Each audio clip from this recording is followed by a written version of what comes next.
Hey everyone, and welcome back to another video. In this video, I'm going to be going over how to change the Walmart app to Spanish. Now, this video is going to be particularly useful for individuals. Let's say that you want to go ahead and shop in Spanish. How do you actually go ahead about doing so? Now, this video is going to be short, sweet, and simple, guys. There's not going to be a lot of steps involved.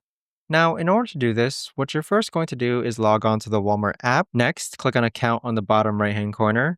Then click on the globe icon on the upper right-hand corner. So this right here is the language settings. So what you'd essentially do is click on Go to Walmart app settings, and then it's going to redirect you to the Walmart app settings on your phone. Now, towards the bottom, you can see your preferred language. So if you click on that, you could actually change this to Spanish by clicking on the bottom hand side. But that right there, guys, is the best and easiest way that I know of to actually go ahead and change the Walmart app to Spanish.